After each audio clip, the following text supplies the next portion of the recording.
প্রধানমন্ত্রী হিসেবে অনেকটা চাপে রয়েছেন এমন মন্তব্য করলেন তারেক রহমান। মাঠ পর্যায়ে সাংবাদিকদের সাথে মতবিনিময়ে তিনি বলেছেন, কারো মত দমন করতে চায় না সরকার, বরং করা যাবে গঠনমূলক সমালোচনাও। তবে কোনো তথ্য যেন ভুলভাবে উপস্থাপন না হয় সেদিকে সতর্ক থাকতে সাংবাদিকদের তিনি আহ্বান জানান।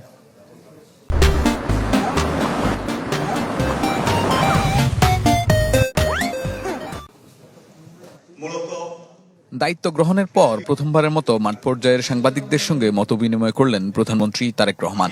চীনমৈত্রী সম্মেলন কেন্দ্রে অংশ নেন এক মধ্যাহ্নভোজে। ১.৫ দশকে সাংবাদিকদের দীর্ঘ সংগ্রাম আর মুক্তভাবে কথা বলতে না পারার নানা আক্ষেপের কথা শুনেন সরকার প্রধান।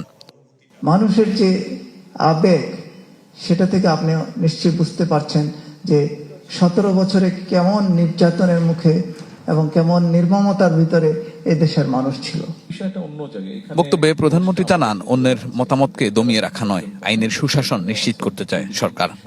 আমরা চাই দেশকে বিভাজন থেকে নিয়ে আসতে। হ্যাঁ, আপনার একটা মতামত থাকবে, আমারও একটা মতামত থাকবে, কিন্তু তার অর্থ এই নেই যে আমার মতামতটাকে বাস্তবায়নের জন্য একদম আপনার মতামতকে একদম দমিয়ে রাখবো এবং বিভাজিত করে দিব আমরা জাতি বা সমাজটাকে। আমরা এটা চাই না, এবং সেই জন্যই এই সমস্যাগুলো আইনের দৃষ্টিতে যেমন আমরা সমাধান করার চেষ্টা করব, একইভাবে এই মানুষগুলোকে যতটুকু সম্ভব কাউন্সিলিং করার মাধ্যমে আমরা চেষ্টা করব সমাজ থেকে যাতে এই মনোভাবটাই দূর করা হয়। নতুন সরকারে এসে প্রধানমন্ত্রী হিসেবে অনেকটা চাপ অনুভব করছেন বলেও মন্তব্য করেন তারেক রহমান। সরকারের গঠনমূলক সমালোচনা করলেও কোনো কিছু যাতে ভুলভাবে উপস্থাপন না হয় সেদিকে সতর্ক থাকার আহ্বান জানান তিনি।